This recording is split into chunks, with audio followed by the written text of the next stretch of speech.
येनाक्षरसमानमायमधिगम्य महेश्वरात् कृत्स्नं व्याकरणं प्रोक्तं तस्मै पाणिनये नमः। वाक्यकारं वररुचिं भाष्यकारं पतञ्जलिं पाणिनिं सूत्रकारं च पन्तोऽस्मि मुनित्रयम्। ॐ नमः पाणिनिकात्यायन पतञ्जलिभ्यः शब्दविद्यासम्प्रदायकर्तृभ्यः नमो ऋषिभ्यो नमो गुरुभ्यः। एतावता किमधीतं प्रधानकर्म अप्रधानकर्म इति। प्रधानकर्म ईप्सिततमम् इत्यनेन विधीयमान कर्म, अप्रधानकर्म अकथितं च इति एतादृशैः सूत्रैः विधीयमानं कर्म अप्रधानं कर्म इति पूर्वं कश्चन पक्षः उपस्थापितः। अनन्तरं तत्रैव प्रधानकर्म अप्रधानकर्म इति भेदः एव नास्ति, सर्वमपि प्रधानमेव इति उक्त्वा दुह्यादीनां धातूनां योगे तर्हि अकथितं च इत्यनेन या कर्मसंज्ञा विधीयते तस्य अप्रधानत्वं पूर्वं प्रतिपादितं खलु। कथं तस्य अधुना प्रधानत्वम् इति प्रश्ने अत्र दुहादिषु व्यापारद्वयं वर्तते, अतः एकैकं व्यापारम् आधारीकृत्य एकैकस्य फलाश्रयस्य कर्तुरीप्सिततमं कर्म इति सूत्रेणैव कर्मसंज्ञा, अतः उभयोः अपि कर्मणोः प्रधानत्वं सिद्ध्यति इति निरूपितम्। तदनन्तरं तस्य यदि दुहादीनां व्यापारद्वयं स्वीकुर्वन्ति, निजन्तस्थले क्लेशः भवति, निचं विना एव एते प्रेरणार्थं बोधयन्ति इति मध्ये कश्चन विषयः उपपादितः। तर्हि निजन्तस्थले केषाञ्चन धातूनां प्रयोगे एव नियमः कृतः कर्मसंज्ञाविधानार्थं, दुहादीनां धातूनां प्रयोगे कर्मसंज्ञा न स्यात् इति पुनः आशङ्कते। समाधानत्वेन वदति सः नियमः केवलं निजन्तानां प्रयोगे, निचं विना निजद्धबोधकानां प्रयोगे सः नियमः न प्रवर्तते इति प्रतिपादितः। ततः कर्तुरीप्सिततमं कर्म इत्यत्र ईप्सिततमम् इति प्रकर्षात् अत्र प्रधानकर्म एकमेव भवितुमर्हति। ईप्सिततमं यद्वर्तते तदेव प्रधानकर्म भवति, अन्यत् अप्रधानं भवति, गवादीनाम् अप्रधानत्वं भवति इति काचित् आशङ्का कृता। तत्र साधकतमं करणम् इति तमपग्रहणाश्रयेण, साधकतमम् इत्यत्र तमपग्रहणात् कारकप्रकरणे मुख्यस्यैव कारकसंज्ञा भवति इति न, अमुख्यस्यापि ताः संज्ञाः भवन्ति इति अवतारिकायाम् अस्माभिरधीतम्। अतः मुख्यः आधारः तस्यापि अधिकरणसंज्ञा, परम्परया अथवा अमुख्य अभिव्यापकरूपः, अभिव्यापकः नाम सर्वः आधेयः यः अस्ति, आधेयस्य सर्वं वस्तु व्यापकत्वेन, तिलेषु तैलम् इत्यादिषु यथा तिले सर्वव्यापकत्वं तैलस्य अस्ति, तादृशः आधारः अस्ति चेदेव अधिकरणसंज्ञा भवति इति यद्यपि अर्थः सिद्धः, तस्य मुख्यम् अधिकरणत्वम् इति व्यवहारः। तथापि यत्र एवं सम्पूर्णतया आधारत्वेन ग्रहणं नास्ति तत्रापि अधिकरणसंज्ञा भवति। कटे आस्ते, आसन्दे उपविशति, एतेष्वपि यद्यपि सम्पूर्ण आधारः नास्ति कर्तुः, सः आसन्दे सर्वं व्याप्य सः उपविशति इति नास्ति। तथैव गङ्गायां घोषः इत्यत्र गङ्गातीरे घोषः इति अर्थः आगतः। गङ्गा समीपे यः तीरः तद्व्याप्य घोषः वर्तते इति। अत्रापि मुख्यम् अधिकरणं नास्ति, तथापि तत्र अधिकरणसंज्ञा कृता। अतः कारकप्रकरणे गौणमुख्यन्यायः, अर्थात् मुख्ये एव कार्यस्य प्रवृत्तिर्भवति इति न, अमुख्ये अपि अप्रधाने अपि यदुक्तं तस्य प्रवृत्तिर्भवति। तेन ईप्सिततमस्यैव कर्मसंज्ञा इति न, अप्रधानं यद्वर्तते तस्यापि कर्मसंज्ञा भवति इति सिद्धम्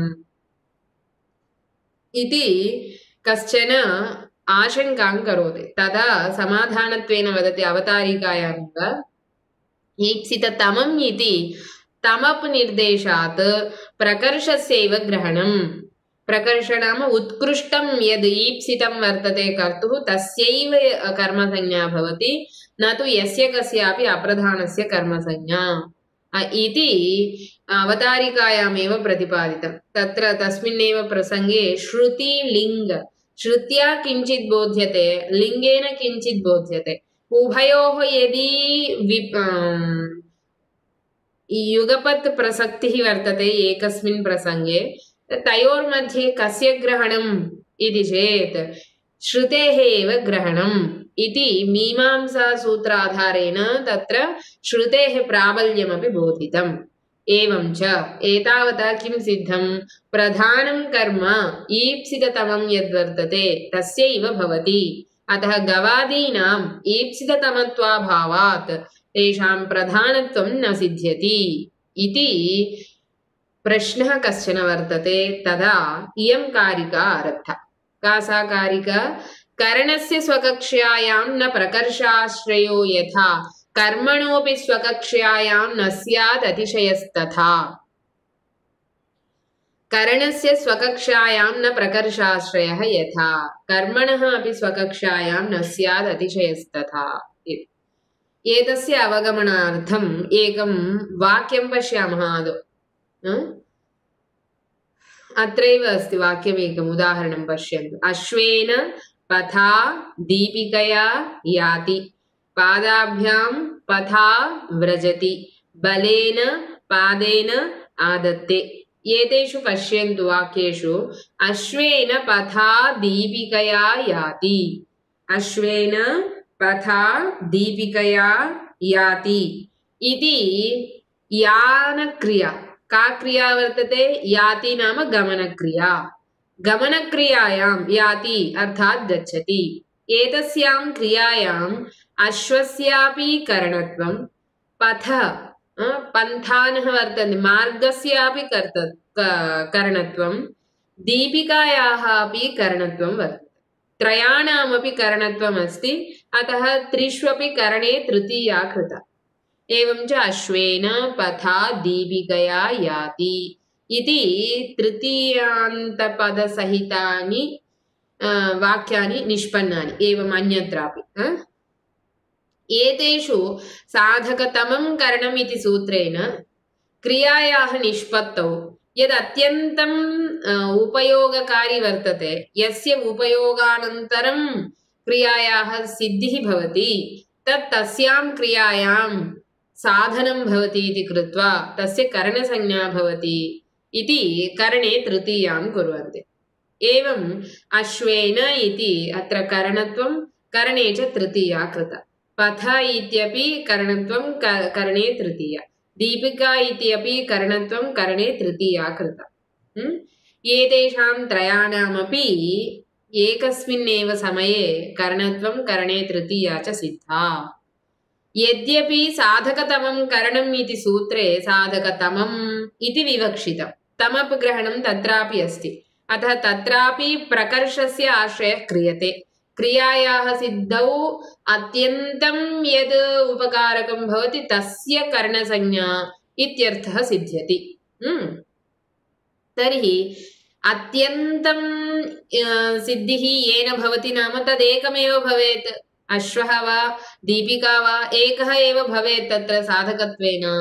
त्रयाणां तु साधकतमत्वं कथं सम्भवति? न सम्भवेत् इति चेत् तत्र किं वदन्ति? साधकतमत्वं नाम किम्? बहूनि कारकाणि साधकानि सन्ति क्रियायाः। साधकं नाम क्रिया निष्पादकं, क्रियायाः निर्वर्तकं, क्रियायाः जनकम्, उत्पादकम्। एवं क्रियायाः निष्पादकाः बहवः सन्ति तत्र। अश्वः अपि क्रियां निष्पादयति, पादौ अपि क्रियां निष्पादयन्ति। एवं ग्रामः अपि गमनयोग्यत्वात् क्रियां निष्पादयति। तथा बहूनाम् उपयोगः वर्तते क्रियायाः निष्पादने। एवं बहुषु साधकेषु उपयुज्यमानेषु यत् अत्यन्तम् उपकारकं भवति तस्य करणसंज्ञा, अन्येषाम् अन्याः संज्ञाः भवन्ति। कर्तुः अपि तत्र क्रियायाः सिद्धौ उपकारकत्वम् अस्ति, करणस्यापि उपकारकत्वम् अस्ति कर्मणः अपि उपकारकत्वम् अस्ति क्रियासिद्धौ अतः एव तेषां कारकसंज्ञा भवति जानन्ति खलु कारकं नाम किं क्रिया निष्पादकं क्रिया निर्वर्तकं क्रिया उत्पादकं क्रिया जनकं इति एतेषां कर्मादीनां सर्वेषामपि क्रियायाः जनकत्वं वर्तते अतः ते सर्वेपि साधका ते तानि सर्वाण्यपि कारकाणि साधकानि सन्ति परन्तु एतेषु सर्वेष्वपि कारकेषु यद् अत्यन्तम् उपकारकं वर्तते क्रियासिद्धौ तत् कारकं करणं भवति इति तत्र साधकतमम् इति तमपः प्रयोजनं दर्शयन्ति बहूनि साधकानि वर्तन्ते तत्र यद् अत्यन्तम् उपकारकं वर्तते क्रियासिद्धौ तत्कारकं करणं भवति इति तमपः प्रयोजनं वर्तते अतः अन्येभ्यः कारकेभ्यः उत्कृष्टं यद्वर्तते तस्य करणसंज्ञा यत्तद् उत्कृष्टम् अपि बहुषु विद्यमानं तर्हि बहूनामपि करणसंज्ञा भवति अतः तत्र उत्कर्षः नाम क्रियासिद्धौ उत्कर्षः सः उत्कर्षः अन्येभ्यः कारकेभ्यः अन्येषां कारकाणाम् अपेक्षया अत्यन्तम् उपकारकत्वं येषु वर्तते तेषां सर्वेषामपि करणसंज्ञा इति अतः बहूनामपि साधकतमत्वात् करणसंज्ञा करणे च तृतीया विभक्तिः सिद्ध्यति तदेव अत्र बोधयति पूर्वार्थं पश्यन्तु कारिकायाः करणस्य स्वकक्ष्यायां न प्रकर्षाश्रयः यथा करणस्य स्वकक्ष्यायां स्वकक्ष्या अर्थात् एवं अश्वः पथ दीपिका एते सर्वेपि प्रकर्षाश्रयणेन एतेषां सर्वेषां करणत्वं सिद्धं स्वकक्ष्यायाम् एतेषां प्रकर्षत्वं सिद्धं तथा कर्मणः अपि प्रकर्षे यदि बहूनि वर्तन्ते ईप्सिततमानि बहूनि सन्ति तेषां सर्वेषामपि कर्मत्वं साधितुं शक्यते इति एतस्याः कारिकायाः अभिप्रायः अवगतो वा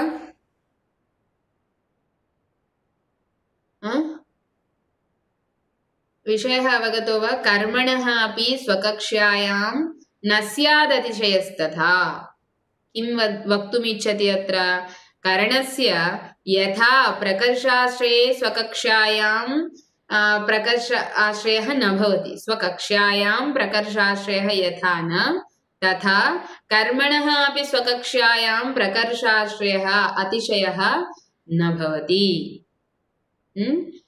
बहूनि कारकाणि वर्तन्ते तेभ्यः व्यावर्तनाय साधकतमम् इति तमग्रहणम् अतः स्वकक्ष्यायां नाम करणत्वकक्षायां करणत्वम् इति वक्तुं ये च तत्र समर्थाः सन्ति तेषु प्रकर्षत्वं न पश्यामः अत्र बलेन पादेन आदत्ते बलस्यापि आदानक्रियायां प्रकर्षत्वमस्ति पादस्यापि वर्तते अनयोः उभयोर्मध्ये किं प्रकर्षमिति निर्णीय पुनः तस्य करणसंज्ञा इति न क्रियते अन्यानि यानि बहूनि कारकाणि सन्ति तेषु कारकेषु अनयोः द्वयोः क्रियासाधने प्रकर्षत्वमिति कृत्वा उभयोः करणसंज्ञा कृता न तु अनयोर्मध्ये कारकयोः कस्य प्रकर्षत्वमिति आश्रित्य करणसंज्ञा कृता तथैव कर्मनिर्णयेऽपि द्वौ स्तः गौः अपि अस्ति पयः अपि वर्तते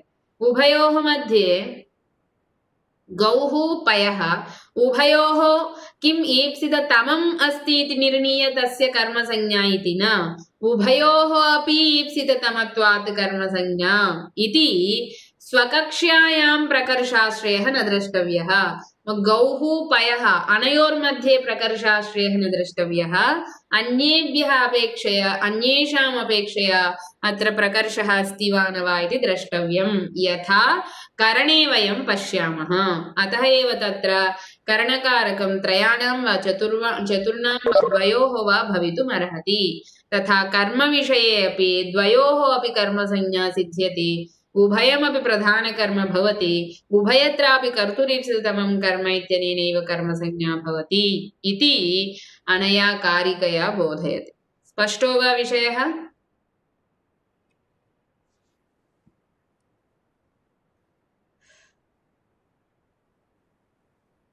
कारकेभ्यः प्रकर्षः द्रष्टव्यः। अन्येभ्यः कारकेभ्यः प्रकर्षं पश्यामः, परन्तु यदि त्रयाणामपि करणत्वम् अस्ति तत्र प्रकर्षं न पश्यामः इति विषयद्वयं वर्तते। हस्तेन चमसेन भोजनं खादति इति अस्ति। देवदत्तः हस्तेन चमसेन मुखेन रोटिकाम् अथवा ओदनं खादति इति अस्ति। देवदत्तः अपि खादनक्रियायां कारकं वर्तते, ओदनमपि खादनक्रियायां कारकमस्ति, चमसस्यापि कारकत्वम् अस्ति, हस्तस्यापि कारकत्वम् अस्ति, मुखस्यापि कारकत्वम् अस्ति। सर्वेषु कारकेषु सत्सु अत्यन्तम् उपकारकं वर्तते अत्र चमसस्य, मुखस्य, हस्तस्य। अतः एतेषां त्रयाणामपि अत्यन्त उपकारकत्वात् क्रियासिद्धौ त्रयाणां करणत्वं भवति। एतेषु त्रिषु पुनः किम् अत्यन्तम् उपकारकम् इति निर्णयः न क्रियते। तथा कर्मणि अपि कर्मविचारे अपि गौः एवं पयः उभावपि स्तः। तयोः मध्ये किम् ईप्सिततमं वर्तते इति निर्णयः न, एतेषु बहुषु कारकेषु ईप्सिततमम् अनयोः अस्ति इति कृत्वा तत्र कर्मसंज्ञा वक्तव्या। स्वकक्षायां प्रकर्षाश्रयणं न द्रष्टव्यम् इति, न कर्तव्यम् इति तत्र अभिप्रायः। एतत्तु न युक्तम् इत्याह। एतावता यदुक्तं तन्न युक्तं। कुतः? किमुक्तम् एतावता? प्रधानकर्म अप्रधानकर्म इति किमपि नास्ति, सर्वमपि प्रधानकर्म, सर्वत्रापि कर्तुरीप्सिततमं कर्म इत्यनेनैव कर्मसंज्ञा, दुहादिषु व्यापारद्वयाङ्गीकारः, निजन्तेन तत्र विप्रतिपत्तिः काचिन्नास्ति, तत्र नियमः दुहादिविषये निजन्तेन सह न सम्भवति, उभयोः विजातीयत्वात्। पुनश्च प्रकर्षाश्रयेण उभयत्र कर्मत्वं वक्तुं न शक्नुमः, एकस्यैव कर्मसंज्ञा प्रकर्षत्वं च भवति इत्यपि नास्ति। यथा करणत्वे बहूनां प्रकर्षाश्रयणं स्वकक्षायां प्रकर्षाश्रयेण अभावः दृश्यते, तथैव कर्मविषयेपि प्रकर्षाश्रयणं स्वकक्षायां न भवति। अतः उभयोः अपि कर्मसंज्ञा सिद्ध्यति, तदपि कर्म प्रधानं कर्म भवति। अतः तत्र अप्रधान इति विभागः एव नास्ति। एतावता एताभिः कारिकाभिः प्रतिपादितम्। अधुना तद् अयुक्तं न युक्तम् इति वदति। कुतः? कर्मणस्त्वाप्तुमिष्टत्वम् आश्रितेतिशयः यतः आश्रीयते ततोऽत्यन्तं भेदः पूर्वेण कर्मणा। कर्मणस्त्वाप्तुमिष्टत्व आश्रिते अतिशयो यतः आश्रीयते ततोऽत्यन्तं भेदः पूर्वेण कर्मणा। कर्मणः आप्तुम् इष्टत्वे आश्रिते अतिशयो यतः आश्रीयते ततः अत्यन्तं भेदः पूर्वेण कर्मणा। कः अस्य अर्थः इति चेत्, यतः कर्मणः आप्तुम् आश्रिते इष्टत्वे अतिशयः आश्रीयते, ततः पूर्वेण कर्मणा अत्यन्तं भेदः। क्षणमेकम्।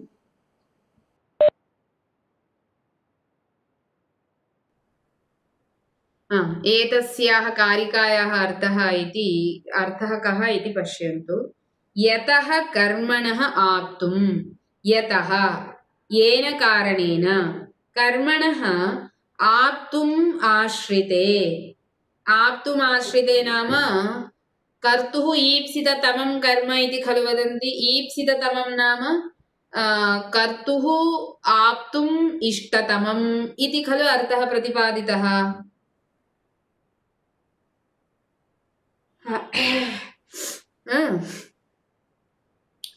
अतिशयः आश्रियते। अतिशयः आश्रियते नाम कर्मसंज्ञायाः प्रवृत्तौ कर्तुः अत्यन्तम् ईप्सिततमं यद्वर्तते तत् कर्म भवति इति। कर्मसंज्ञानिर्णये ईप्सिततमत्वं कर्तुः वर्तते, न तु करणवत् अन्येभ्यः कारकेभ्यः प्रकर्षः। अत्र प्रकर्षः कुत्र?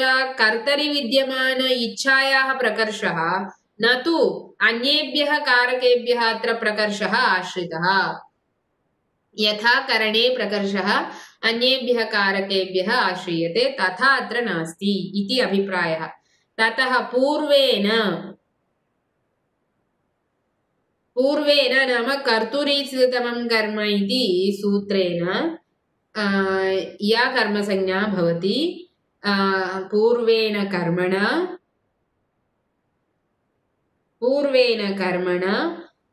अत्यन्तं भेदः नाम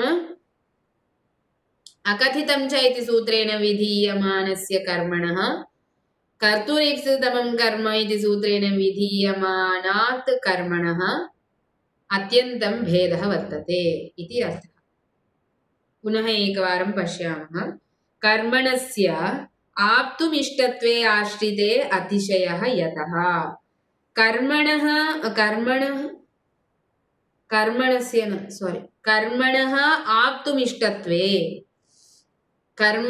आप्तुमिष्टत्वे आश्रिते अतिशयः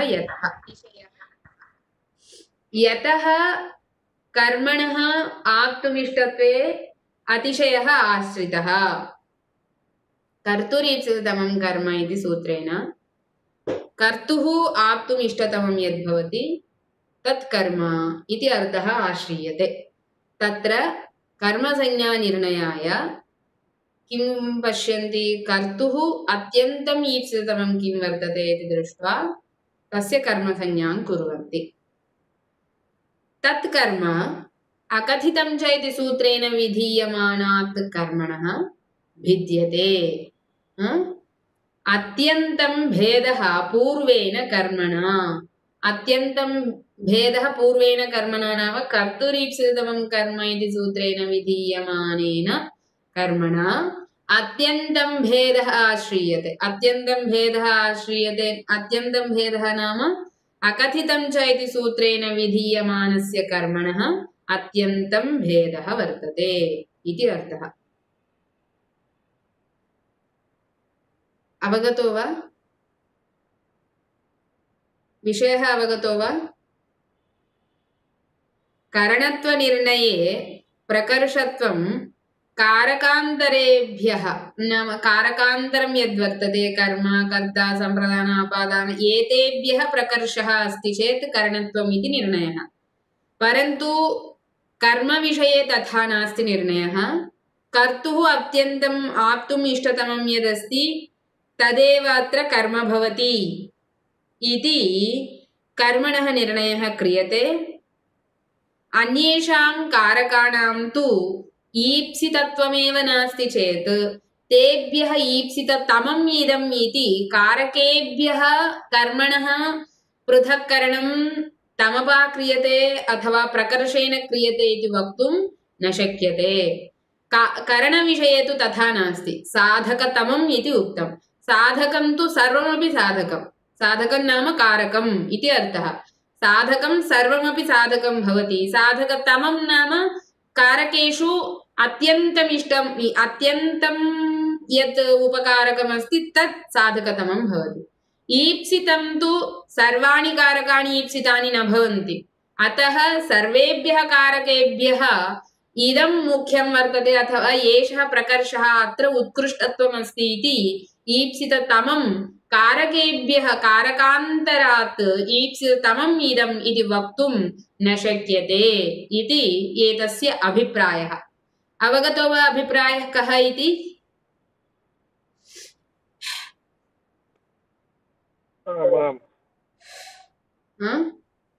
अतः कर्तुरीप्सिततमं कर्म इति सूत्रेण या कर्मसंज्ञा विधीयते तस्याः एव प्रधानत्वं, यतोहि तत्कर्म अकथितं च इति सूत्रेण विधीयमानात् कर्मणः भिद्यते। अकथितं च इति सूत्रेण विधीयमाना कर्मसंज्ञा तु अप्रधानम् एव भवति इति एतस्य अभिप्रायः। कर्मणस्तु आप्तुमिष्टत्वे आश्रिते अतिशयः यतः येन हेतुना येन कारणेन कर्मणः आप्तुम् आश्रिते इष्टत्वे कर्मणः आप्तुं नाम प्राप्तुं सम्बद्धुम् आश्रिते इष्टत्वे सूत्रे आश्रितं यदिष्टत्वं सः अतिशयः अन्येभ्यः पदार्थेभ्यः अतिशयः आश्रीयते स्वीक्रियते। ततः तस्मात् हेतोः पूर्वेण कर्तुरीप्सिततमं कर्म इति सूत्रेण कर्मणा कर्मसंज्ञया भेदः। कस्य भेदः? अकथितं च इति सूत्रेण विधीयमानस्य कर्मणः भेदः, व्यत्ययः अत्यन्तं वर्तते, अतिशयेन वर्तते इति अर्थः। भावः कः? येन कारणेन आप्तुम् इष्टतमं वर्तते कर्तुः तस्य कर्मसंज्ञा भवति इति कर्तुरीप्सिततमं कर्म इति सूत्रेण विधीयते। सः अतिशयः केवलं सम्बन्धे अतिशयः, न तु कारकान्तराद् अतिशयः। अतः तत्र भेदः वर्तते। सः भेदः अकथितं च इति सूत्रेण विधीयमानकर्मसंज्ञया सर्वदा भिद्यते इति एतस्याः कारिकायाः अभिप्रायः। एतेन किं सिद्धम्? प्रधानकर्म अप्रधानकर्म इति भेदः अस्त्येव। कर्तुरीप्सिततमं कर्म इत्यत्र प्रकर्षाश्रयेण अन्येभ्यः कारकेभ्यः उत्कृष्टत्वं न विवक्षितं। कर्तुः ईप्सितं यद्वर्तते तत्र उत्कृष्टत्वं विवक्षितं। कर्तुः ईप्सितं तु एकं भवितुमर्हति अथवा बहु किमपि अस्ति चेदपि तत्र प्रकर्षाश्रये स्वीक्रियते।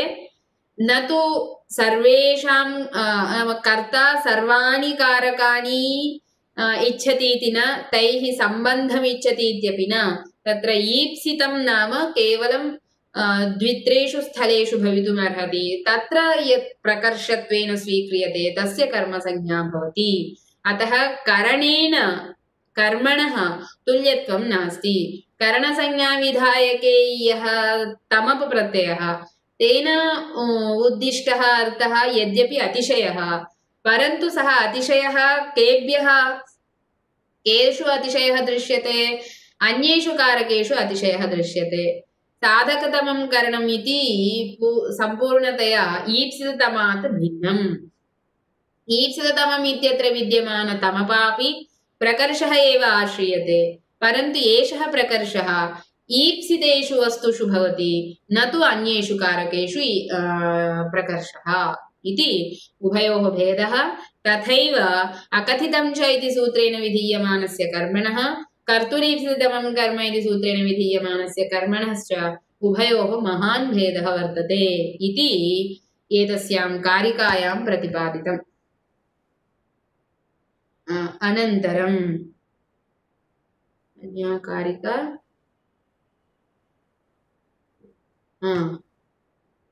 यत् पुनरेतदुक्तं दुह्यादीनां निजन्तवत् सिद्धं पूर्वेण कर्मत्वम् इति तत्राप्याह। अधुना सः विषयः समाप्तः। प्रसङ्गवशात् मध्ये अन्यः कश्चन विषयः प्रतिपादितः खलु। कः सः विषयः?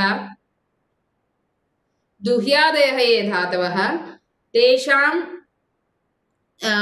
उपयोगे तत्र निचं विहाय अपि निजर्थः स्वीक्रियते इति कश्चन विषयः प्रतिपादितः। स्वीक्रियते इति न तत्र भासते सः कश्चन निजर्थः भासते यद्यपि तत्र निच् नास्ति तथापि तत्र निजर्थः भासते इति पूर्वस्यां कारिकायाम् अस्माभिरधीतम् तं विषयम् अधुना विवृणोति अत्र वस्तुतः तथापि अस्ति वा इति विचारः क्रियते व्यापारद्वयं यथा निजन्तविषये व्यापारद्वयं स्वीक्रियते तथा दुहादीनां धातूनां प्रयोगे व्यापारद्वयं स्वीक्रियते इति यः विषयः प्रतिपादितः तत्र विचारः इतः आरभ्य भवति इदं पुनः वयं श्वः पठिष्यामः।